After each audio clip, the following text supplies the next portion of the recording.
War is an armed conflict between the armed forces of states, or between governmental forces and armed groups that are organized under a certain command structure and have the capacity to sustain military operations, or between such organized groups.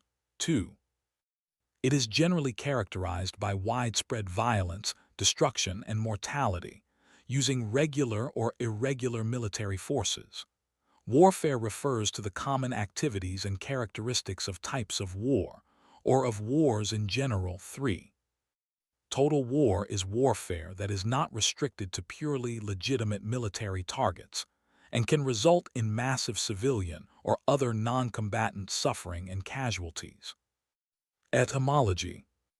The English word war derives from the 11th century Old English words weir and ware, from Old French where guerre as in modern French, in turn from the Frankish asterisk wera, ultimately deriving from the Proto-Germanic asterisk words mixture, confusion.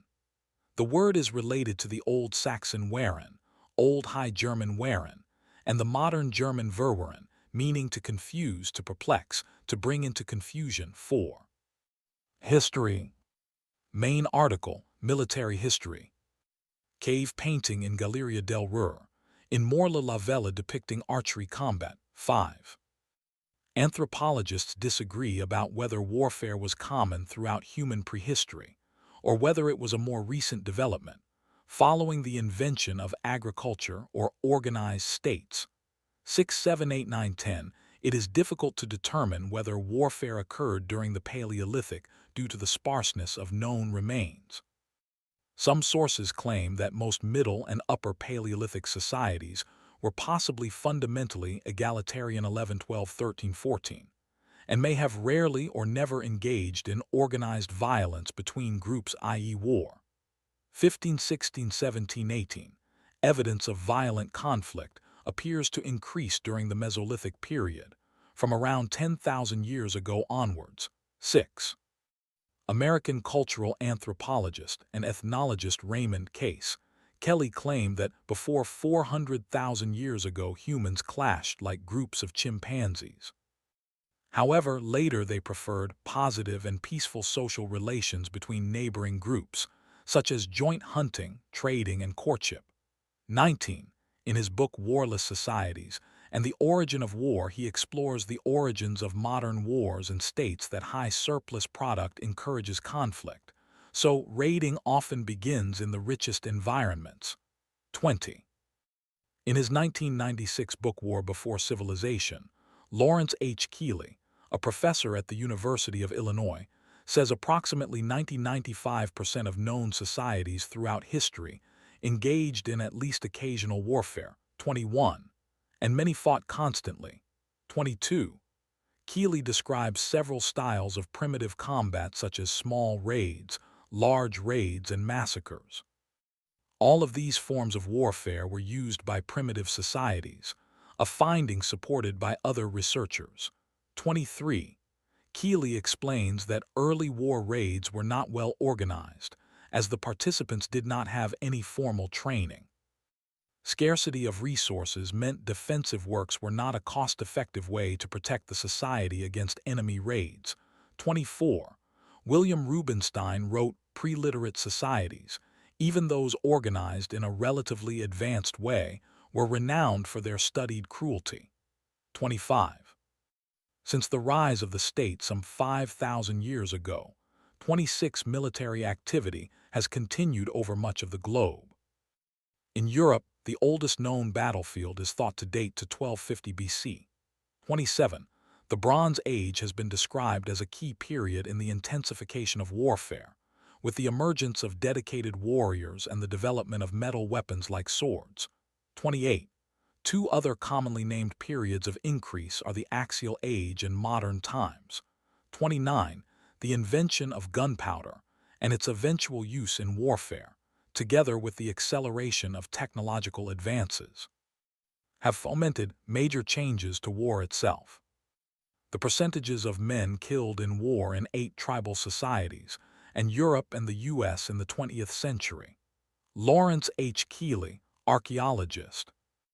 In Coercion, Capital, and European States, AD 990–1992, Charles Tilly, professor of history, sociology, and social science at the University of Michigan and Columbia University, and described as the founding father of 21st century sociology.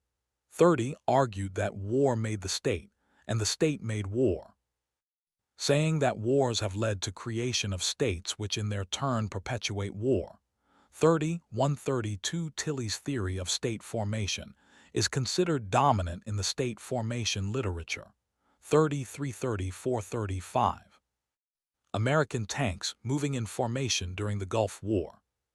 Since 1945, great power wars, interstate, territorial conquests, and war declarations have declined in frequency.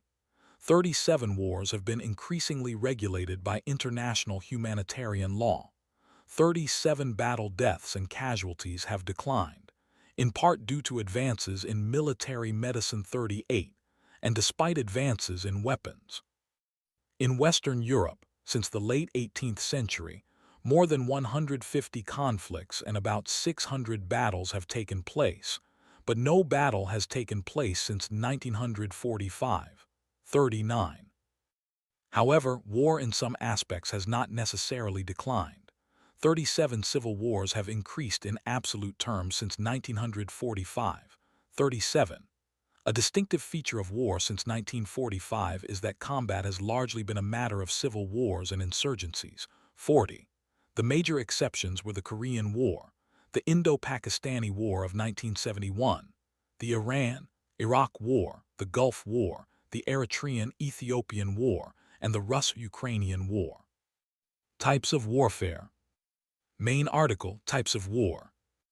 Asymmetric warfare is the methods used in conflicts between belligerents of drastically different levels of military capability or size. 41. Biological warfare, or germ warfare, is the use of biological infectious agents or toxins such as bacteria, viruses, and fungi against people, plants, or animals. This can be conducted through sophisticated technologies, like cluster munitions, 42, or with rudimentary techniques like catapulting an infected corpse behind enemy lines, 43, and can include weaponized or non-weaponized pathogens. Chemical warfare involves the use of weaponized chemicals in combat. Poison gas as a chemical weapon was principally used during World War I and resulted in over 1 million estimated casualties, including more than 100,000 civilians. 44.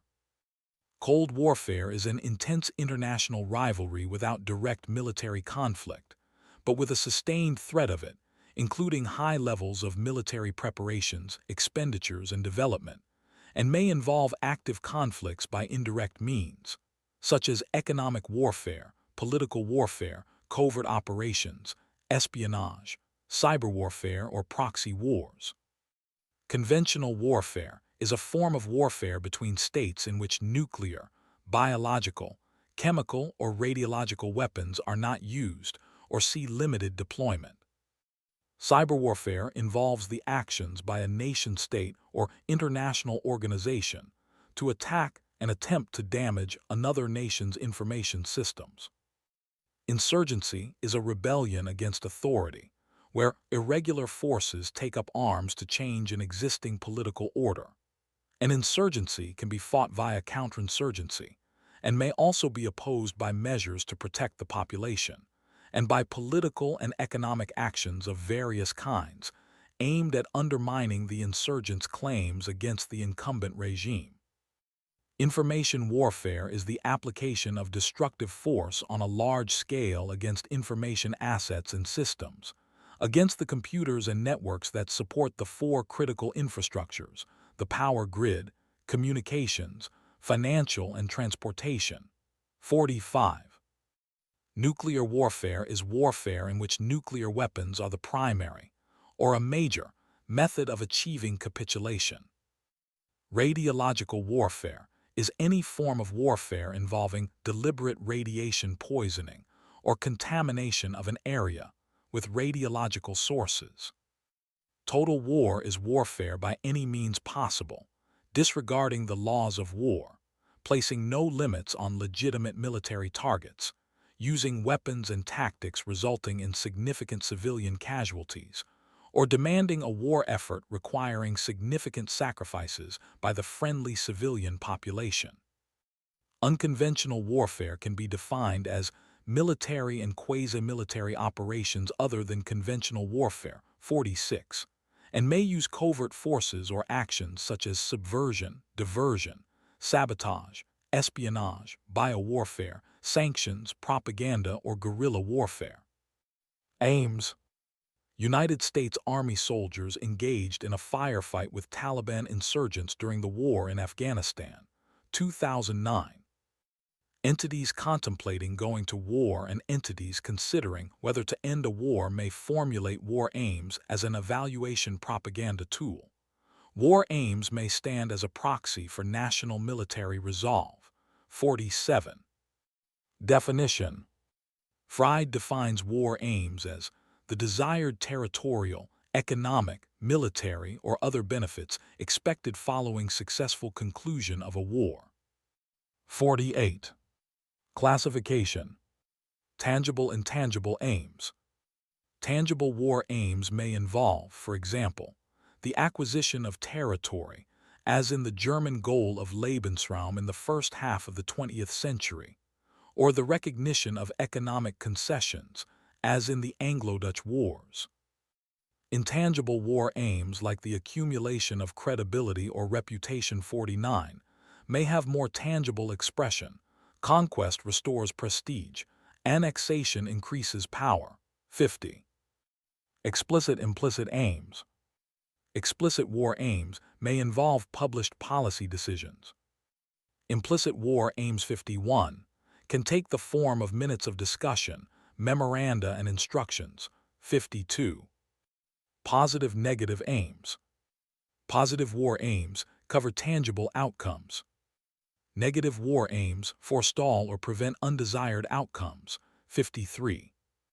War aims can change in the course of conflict and may eventually morph into peace conditions. 54. The minimal conditions under which a state may cease to wage a particular war.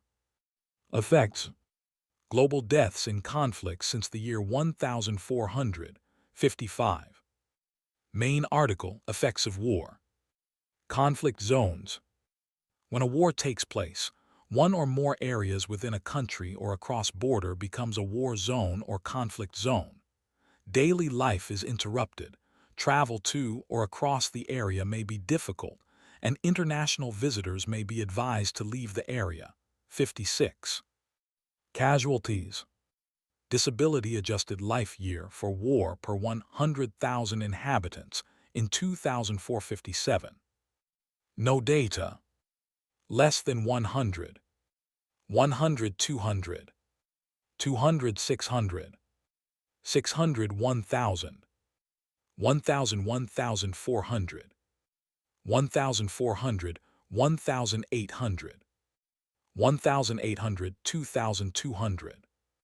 2,200 2,600. 2,600 3,000. 3,000 8,000. 8,000 8,800. More than 8,800. Estimates for total deaths due to war vary widely. In one estimate, primitive warfare from 50,000 to 3,000 BCE has been thought to have claimed 400 million plus, or minus 133,000 victims based on the assumption that it accounted for the 15.1% of all deaths. 58. Ian Morris estimated that the rate could be as high as 20%. 59 other scholars find the prehistoric percentage much lower, around 2%. Similar to the Neanderthals and ancestors of apes and primates. 60. For the period 3000 BCE until 1991, estimates range from 151,061 to several billion, 6263. The lowest estimate for history of 151 million was calculated by William Eckhart. He explained his method as summing the recorded casualties and multiplying their average by the number of recorded battles or wars. This method excludes indirect deaths for pre-modern wars and all deaths for unrecorded wars. Few pre-modern wars were recorded beyond Eurasia, and only 18 wars were recorded for period 3000–1500 BC worldwide. 64. Data accumulated since the research of Eckhart, especially for the non-European world, was collected in this list. Averaging the ranges it provided, the total for 500 BC 2023 AD is about 570 million, or 0.95% of people born in the same period. Of them, 58 million for 500 BC, AD 500, 117 million for AD 500–1700, and 396 million for 1700–2023. 65. Meanwhile, researchers shifted from Eckhart's approach to general estimations of the percentage of the population killed by wars. Azar Gatt and Ian Morris both give the lowest estimate of 1% for history including all the 20th century, 66, 67, 68, or about 1 billion, 69. The highest estimates of both scholars exceed the famous hoax of 3,640,000,000 people killed in wars which circulated decades in scholarly literature in various countries. 70. Gatt gives 5%, 71 or about 5 billion, 72 Morris gives. For the 20th century 2%, for 1400 19,003% in Europe and slightly higher elsewhere, 5% for the ancient empires in 500 BC, AD 200, 10% for the rest of history and 20% for prehistory. 73–74. His total for history is thus about 9 billion, 75. Largest wars by death toll. Main article, List of wars by death toll. The deadliest war in history, in terms of the cumulative number of deaths since its start, is World War II, from 1939 to 1945, with 85 million deaths, followed by the Mongol conquest 76 at up to 60 million. As concerns a belligerent's losses in proportion to its pre-war population, the most destructive war in modern history may have been the Paraguayan War. See Paraguayan War casualties. War resulted in 31,000 deaths in 2013, down from 72,000 deaths in 1990. 77. War usually results in significant deterioration of infrastructure and the ecosystem, a decrease in social spending, famine, large-scale emigration from the war zone, and often the mistreatment of prisoners of war or civilians. 78–79–80 for instance, of the 9 million people who were on the territory of the Byelorussian SSR in 1941, some 1.6 million were killed by the Germans in actions away from battlefields, including about 700,000 prisoners of war, 500,000 Jews, and 320,000 people counted as partisans, the vast majority of whom were unarmed civilians. 81. Another byproduct of some wars is the prevalence of propaganda by some or all parties in the conflict. 82. And increased revenues by weapons manufacturers. 83. 3 of the 10 most costly wars in terms of loss of life have been waged in the last century. These are the 2 world wars, followed by the Second Sino-Japanese War, which is sometimes considered part of World War II or as overlapping. Most of the others involved China or neighboring peoples. The death toll of World War II, being over 60 million, surpasses all other war death tolls on military personnel. Military personnel subject to combat in war often suffer mental and physical injuries, including depression, post-traumatic stress disorder, disease, injury, and death. In every war in which American soldiers have fought in, the chances of becoming a psychiatric casualty, of being debilitated for some period of time as a consequence of the stresses of military life, were greater than the chances of being killed by enemy fire. No More Heroes, Richard Gabriel 39. Swank and Marchand's World War II study found that after 60 days of continuous combat, 98% of all surviving military personnel will become psychiatric casualties. Psychiatric casualties manifest themselves in fatigue cases, confusional states, conversion hysteria, anxiety, obsessional and compulsive states, and character disorders. 97. One-tenth of mobilized American men were hospitalized for mental disturbances between 1942 and 1945, and after 35 days of uninterrupted combat, 98% of them manifested psychiatric disturbances in varying degrees. 1418. Understanding the Great War, Stephen Auden Russo, Annette Becker 39. Additionally, it has been estimated anywhere from 18% to 54% of Vietnam War veterans suffered from post-traumatic stress disorder. 97. Based on 1860 census figures, 8% of all white American males aged 13 to 43 died in the American Civil War, including about 6% in the North and approximately 18% in the South. 98. The war remains the deadliest conflict in American history, resulting in the deaths of 620,000 military personnel. United States military casualties of war since 1775 have totaled over 2 million. Of the 60 million European military personnel who were mobilized in World War I, 8 million were killed, 7 million were permanently disabled, and 15 million were seriously injured. 99. The remains of dead Crow Indians killed and scalped by Sioux c. 1874. During Napoleon's retreat from Moscow, more French military personnel died of typhus than were killed by the Russians. 100. Of the 450,000 soldiers who crossed the Neman on 25 June 1812, less than 40,000 returned. More military personnel were killed from 1500 to 1914 by typhus than from military action. 101. In addition, if it were not for modern medical advances, there would be thousands more dead from disease and infection. For instance, during the 7 Years' War, the Royal Navy reported it conscripted 184,899 sailors, of whom 133,708, 72%, died of disease or were missing. 102. It is estimated that between 1985 and 1994, 378,000 people per year died due to war. 103. On civilians. See also civilian casualties. Les grands messeurs de la guerre depict the destruction unleashed on civilians during the 30 Years' War. Most wars have resulted in significant loss of life, along with destruction of infrastructure and resources, which may lead to famine, disease, and death in the civilian population.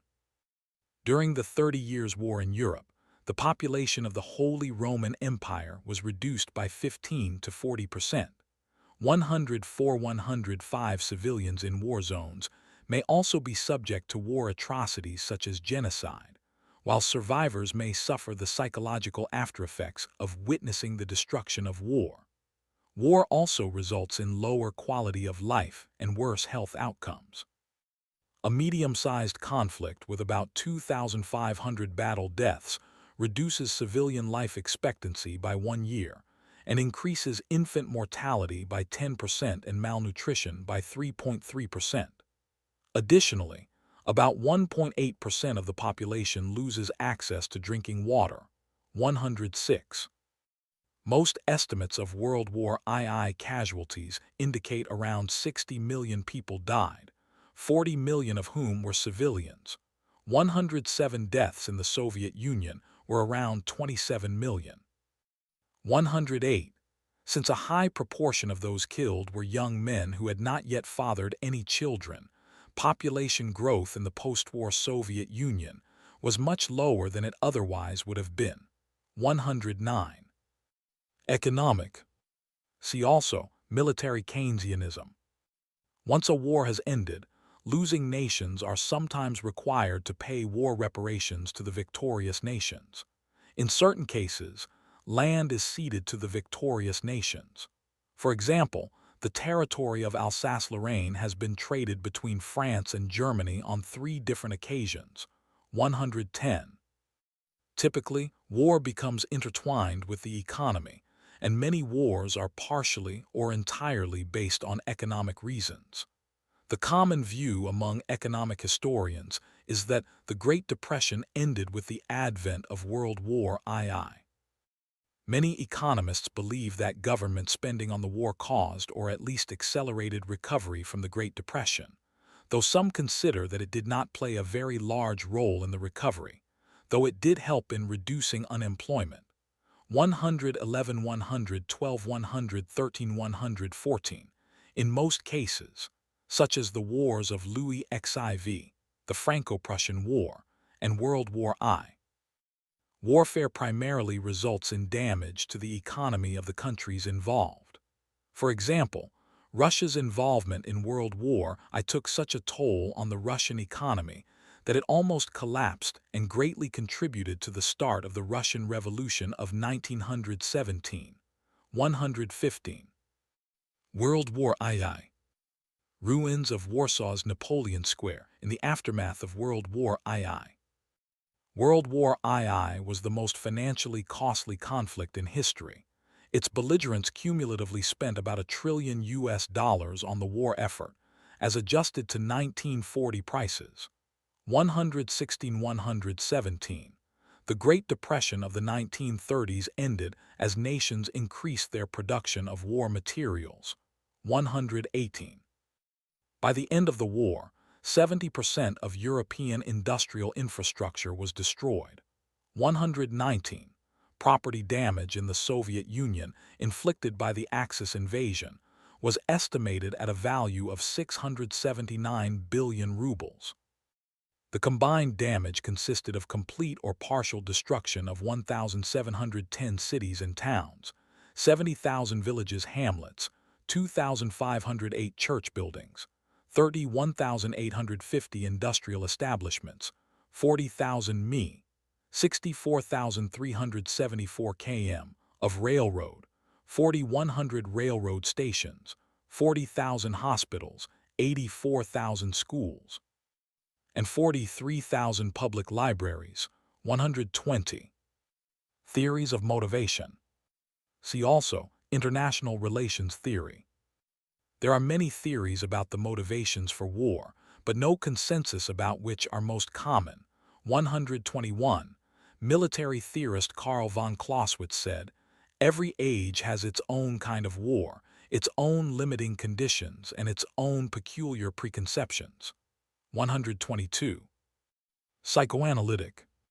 Dutch psychoanalyst Joost Meerloo held that war is often a mass discharge of accumulated internal rage, where the inner fears of mankind are discharged in mass destruction. 123. Other psychoanalysts such as E.F.M. Durbin and John Bowlby have argued human beings are inherently violent. 124. This aggressiveness is fueled by displacement and projection, where a person transfers his or her grievances into bias and hatred against other races, religions, nations, or ideologies. By this theory, the nation-state preserves order in the local society while creating an outlet for aggression through warfare. The Italian psychoanalyst Franco Fornari, a follower of Melanie Klein, thought war was the paranoid or projective elaboration of mourning. 125. Fornari thought war and violence develop out of our love need, our wish to preserve and defend the sacred object to which we are attached, namely our early mother and our fusion with her. For the adult, nations are the sacred objects that generate warfare. Fornari focused upon sacrifice as the essence of war, the astonishing willingness of human beings to die for their country, to give over their bodies to their nation. Despite Fornari's theory that man's altruistic desire for self-sacrifice for a noble cause is a contributing factor towards war, few wars have originated from a desire for war among the general populace. 126. Far more often the general population has been reluctantly drawn into war by its rulers. One psychological theory that looks at the leaders is advanced by Maurice Walsh. 127. He argues the general populace is more neutral towards war, and wars occur when leaders with a psychologically abnormal disregard for human life are placed into power. War is caused by leaders who seek war, such as Napoleon and Hitler. Such leaders most often come to power in times of crisis when the populace opts for a decisive leader, who then leads the nation to war. Naturally, the common people don't want war, neither in Russia nor in England nor in America, nor for that matter in Germany. That is understood. But after all, it is the leaders of the country who determine the policy, and it is always a simple matter to drag the people along, whether it is a democracy or a fascist dictatorship or a parliament or a communist dictatorship. The people can always be brought to the bidding of the leaders. That is easy. All you have to do is tell them they are being attacked and denounce the pacifists for lack of patriotism and exposing the country to danger. It works the same way in any country. Hermann Göring at the Nuremberg trials, 18 April 1940, 6128. Evolutionary. See also prehistoric warfare. Several theories concern the evolutionary origins of warfare. There are two main schools. One sees organized warfare as emerging in or after the Mesolithic as a result of complex social organization and greater population density and competition over resources. The other sees human warfare as a more ancient practice derived from common animal tendencies, such as territoriality and sexual competition. 129. The latter school argues that since warlike behavior patterns are found in many primate species such as chimpanzees, 130, as well as in many ant species, 131, group conflict may be a general feature of animal social behavior. Some proponents of the idea argue that war, while innate, has been intensified greatly by developments of technology and social organization such as weaponry and states. 132. Psychologist and linguist Steven Pinker argued that war-related behaviors may have been naturally selected in the ancestral environment due to the benefits of victory. B. He also argued that in order to have credible deterrence against other groups, as well as on an individual level, it was important to have a reputation for retaliation, causing humans to develop instincts for revenge as well as for protecting a group's or an individual's reputation. Honor. B. Increasing population and constant warfare among the Maya city-states over resources may have contributed to the eventual collapse of the Maya civilization by 900 CE. Crawford and Wrangham have argued that warfare, if defined as group interactions in which coalitions attempt to aggressively dominate or kill members of other groups, is a characteristic of most human societies. Those in which it has been lacking tend to be societies that were politically dominated by their neighbors. 134. Ashley Montagu strongly denied universalistic instinctual arguments, arguing that social factors and childhood socialization are important in determining the nature and presence of warfare. Thus, he argues, warfare is not a universal human occurrence and appears to have been a historical invention, associated with certain types of human societies. 135. Montagu's argument is supported by ethnographic research conducted in societies where the concept of aggression seems to be entirely absent, e.g. the Chuang and Semi of the Malay Peninsula. 136. Bobby S. Lowe has observed correlation between warfare and education. Nodding societies where warfare is commonplace encourage their children to be more aggressive. 137. Economic. Kuwaiti oil wells on fire during the Gulf War, 1 March 1990. See also resource war. War can be seen as a growth of economic competition in a competitive international system. In this view, wars begin as a pursuit of markets for natural resources and for wealth. War has also been linked to economic development by economic historians and development economists studying state building and fiscal capacity. 138. While this theory has been applied to many conflicts, Such counter-arguments become less valid as the increasing mobility of capital and information level the distributions of wealth worldwide, or when considering that it is relative, not absolute, wealth differences that may fuel wars. There are those on the extreme right of the political spectrum who provide support, fascists in particular, by asserting a natural right of a strong nation to whatever the weak cannot hold by force. 139-140. Marxist. Main article, Marxist explanations of warfare. The Marxist theory of war is quasi-economic, in that it states all modern wars are caused by competition for resources and markets between great, imperialist powers, claiming these wars are a natural result of capitalism. Marxist economists Karl Kautsky, Rosa Luxemburg, Rudolf Hilferding, and Vladimir Lenin theorized that imperialism was the result of capitalist countries needing new markets. Expansion of the means of production is only possible if there is a corresponding growth in consumer demand. Since the workers in a capitalist economy would be unable to fill the demand, producers must expand into non-capitalist markets to find consumers for their goods, hence driving imperialism. 141. Demographic. Demographic theories can be grouped into two classes, Malthusian and youth bulge theories. Malthusian. Malthusian theories see expanding population and scarce resources as a source of violent conflict. Pope Urban II in 1095, on the eve of the First Crusade, advocating crusade as a solution to European overpopulation, said, "For this land which you now inhabit, shut in on all sides by the sea and the mountain peaks, is too narrow for your large population. It scarcely furnishes food enough for its cultivators. Hence it is that you murder and devour one another, that you wage wars, and that many among you perish in civil strife. Let hatred, therefore, depart from among you, let your quarrels end. Enter upon the road to the holy sepulchre, wrest that land from a wicked race, and subject it to yourselves." 142. This is one of the earliest expressions of what has come to be called the Malthusian theory of war, in which wars are caused by expanding population and limited resources.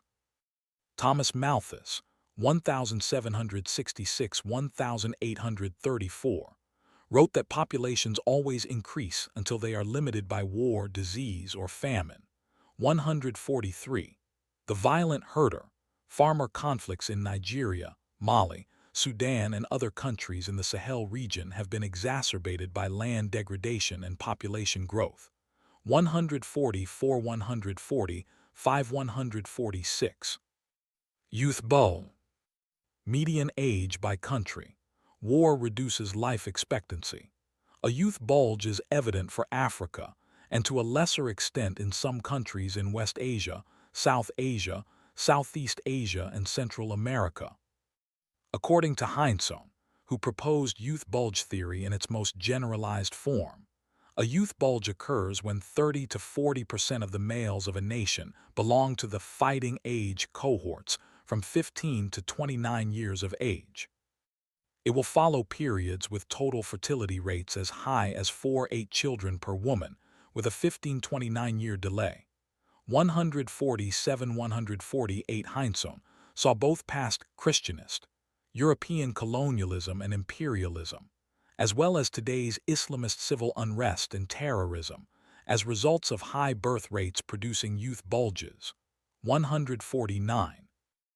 Among prominent historical events that have been attributed to youth bulges are the role played by the historically large youth cohorts in the rebellion and revolution waves of early modern Europe, including the French Revolution of 1789–150, and the effect of economic depression upon the largest German youth cohorts ever in explaining the rise of Nazism in Germany in the 1930.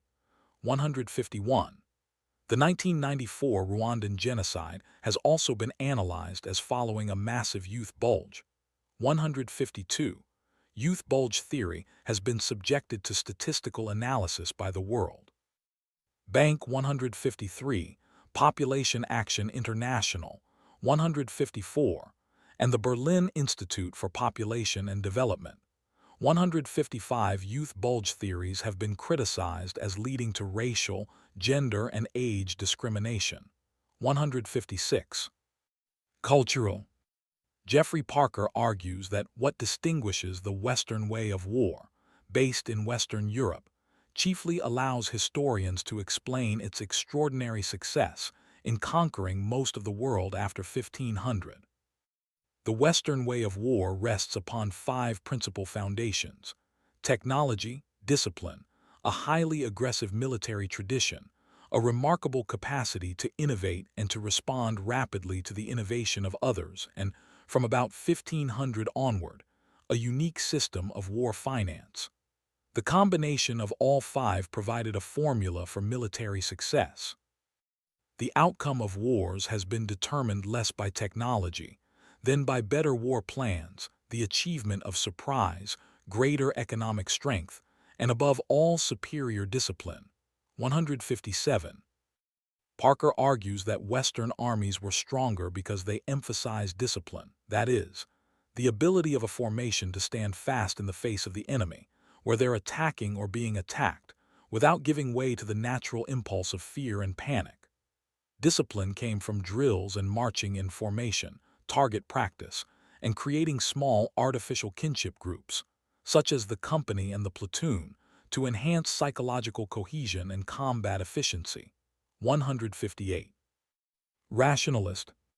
See also, bargaining model of war. Rationalism is an international relations theory or framework. Rationalism and neorealism, international relations, operate under the assumption that states or international actors are rational, seek the best possible outcomes for themselves, and desire to avoid the costs of war. 159. Under one game theory approach, rationalist theories posit all actors can bargain, would be better off if war did not occur, and likewise seek to understand why war nonetheless reoccurs. Under another rationalist game theory without bargaining, the peace war game, optimal strategies can still be found that depend upon number of iterations played. In Rationalist Explanations for War, James Fearon examined 3 rationalist explanations for why some countries engage in war. Issue indivisibilities. Incentives to misrepresent or information asymmetry. Commitment problems 159. Issue indivisibility occurs when the 2 parties cannot avoid war by bargaining, because the thing over which they are fighting cannot be shared between them, but only owned entirely by one side or the other.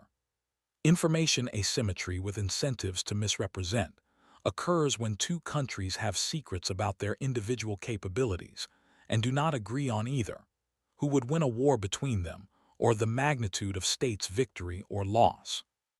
For instance, Jeffrey Blaney argues that war is a result of miscalculation of strength. He cites historical examples of war and demonstrates, war is usually the outcome of a diplomatic crisis which cannot be solved because both sides have conflicting estimates of their bargaining power. 163. Bargaining may fail due to the state's inability to make credible commitments. 161. Within the rationalist tradition, some theorists have suggested that individuals engaged in war suffer a normal level of cognitive bias, 162, but are still as rational as you and me. 163. According to philosopher Ian King, most instigators of conflict overrate their chances of success, while most participants underrate their chances of injury. 164. King asserts that most catastrophic military decisions are rooted in groupthink, which is faulty, but still rational. 165. The rationalist theory focused around bargaining, which is currently under debate. The Iraq War proved to be an anomaly that undercuts the validity of applying rationalist theory to some wars. 166. Political science. The statistical analysis of war was pioneered by Lewis Fry Richardson. Following World War I, more recent databases of wars and armed conflict have been assembled by the Correlates of War Project, Peter Breck, and the Uppsala Conflict Data Program. 167. The following subsections consider causes of war from system, societal, and individual levels of analysis. This kind of division was first proposed by Kenneth Waltz in Man, the State, and War and has been often used by political scientists since then. 168. 143. System level. There are several different international relations theory schools. Supporters of realism in international relations argue that the motivation of states is the quest for security, and conflicts can arise from the inability to distinguish defense from offense, which is called the security dilemma. 168. 145. Within the realist school, as represented by scholars such as Henry Kissinger and Hans Morgenthau, and the neo-realist school represented by scholars such as Kenneth Waltz and John Mearsheimer, two main sub-theories are: balance of power theory. States have the goal of preventing a single state from becoming a hegemon, and war is the result of the would-be hegemon's persistent attempts at power acquisition. In this view, an international system with more equal distribution of power is more stable, and movements toward unipolarity are destabilizing. 168. 147. However, evidence has shown power polarity is not actually a major factor in the occurrence of wars. 168. 147-48. Power transition theory. Hegemons impose stabilizing conditions on the world order, but they eventually decline, and war occurs when a declining hegemon is challenged by another rising power or aims to preemptively suppress them.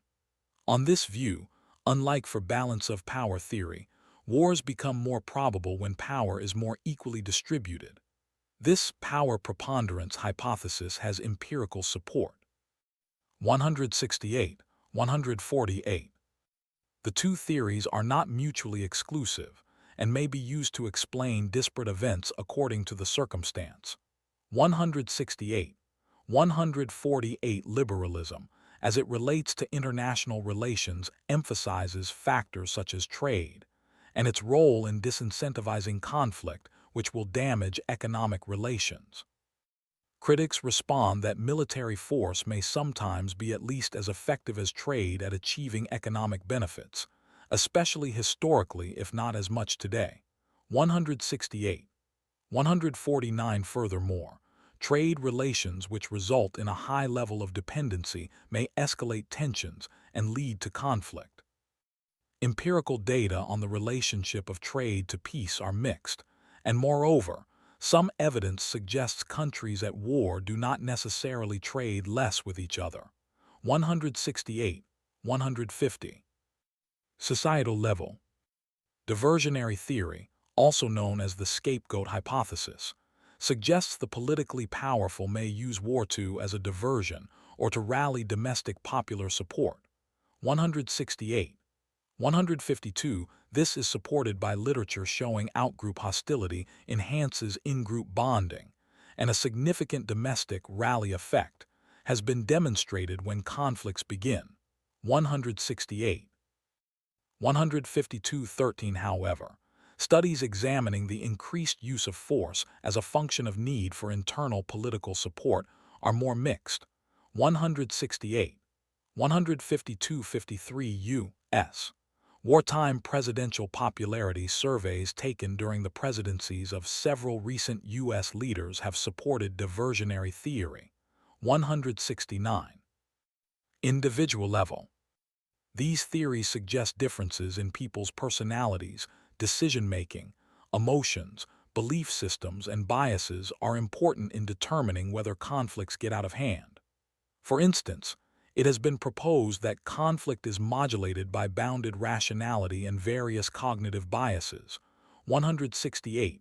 157. Such as prospect theory. 170. Ethics. The Apotheosis of War, 1871, by Vasily Vereshchagin. The morality of war has been the subject of debate for thousands of years. 171. The two principal aspects of ethics in war, according to the just war theory, are jus ad bellum and jus in bello. 172. Jus ad bellum, right to war, dictates which unfriendly acts and circumstances justify a proper authority in declaring war on another nation. There are 6 main criteria for the declaration of a just war. First, any just war must be declared by a lawful authority. Second, it must be a just and righteous cause with sufficient gravity to merit large-scale violence. Third, the just belligerent must have rightful intentions, namely, that they seek to advance good and curtail evil. Fourth, a just belligerent must have a reasonable chance of success. Fifth, the war must be a last resort. And sixth, the ends being sought must be proportional to means being used. 173-174. In besieged Leningrad, Hitler ordered that Moscow and Leningrad were to be razed to the ground. Their inhabitants were to be annihilated or driven out by starvation. These intentions were part of the General Plan East. The Oxford Companion to World War II, 175. Jus in bello, right in war, is the set of ethical rules when conducting war. The 2 main principles are proportionality and discrimination. Proportionality regards how much force is necessary and morally appropriate to the ends being sought and the injustice suffered. The principle of discrimination determines who are the legitimate targets in a war and specifically makes a separation between combatants, who it is permissible to kill, and non-combatants, who it is not. 176. Failure to follow these rules can result in the loss of legitimacy for the just war belligerent. 177. The just war theory was foundational in the creation of the United Nations and in international law's regulations on legitimate war. 171. Louis Kozer, an American conflict theorist and sociologist, argued that conflict provides a function and a process whereby a succession of new equilibriums are created. Thus, the struggle of opposing forces, rather than being disruptive, may be a means of balancing and maintaining a social structure or society. 178. Limiting and stopping. Anti-war rally in Washington, D.C., 15 March 2003. Main article, Anti-war movement. Religious groups have long formally opposed or sought to limit war, as in the Second Vatican Council document Gaudium Spes. Any act of war aimed indiscriminately at the destruction of entire cities of extensive areas, along with their population, is a crime against God and man himself. It merits unequivocal and unhesitating condemnation. 179. Anti-war movements have existed for every major war in the 20th century, including, most prominently, World War I, World War II, and the Vietnam War. In the 21st century, worldwide anti-war movements occurred in response to the United States invasion of Afghanistan and Iraq. Protests opposing the war in Afghanistan occurred in Europe, Asia, and the United States. Pauses. Main articles, ceasefire and armistice. During a war, the parties may agree to pauses. A ceasefire is a stoppage of a war in which each side agrees with the other to suspend aggressive actions, often due to mediation by a third party. 180 ceasefires may be declared as part of a formal treaty, but also as part of an informal understanding between opposing forces. 181. A ceasefire can be temporary with an intended end date, or may be intended to last indefinitely. A ceasefire is distinct from an armistice, in that the armistice is a formal end to a war, whereas a ceasefire may be a temporary stoppage. 182. The immediate goal of a ceasefire is to stop violence, but the underlying purposes of ceasefires vary. Ceasefires may be intended to meet short-term limited needs, such as providing humanitarian aid, manage a conflict to make it less devastating, or advance efforts to peacefully resolve a dispute. 183. An actor may not always intend for a ceasefire to advance the peaceful resolution of a conflict, but instead give the actor an upper hand in the conflict, for example, by rearming and repositioning forces, or attacking an unsuspecting adversary, which creates bargaining problems that may make ceasefires less likely to be implemented and less likely to be durable if implemented. 180 for 180 3 185. The durability of ceasefire agreements is affected by several factors, such as demilitarized zones, withdrawal of troops and third-party guarantees, and monitoring, e.g. peacekeeping. Ceasefire agreements are more likely to be durable when they reduce incentives to attack, reduce uncertainty about the adversary's intentions, and when mechanisms are put in place to prevent accidents from spiraling into conflict.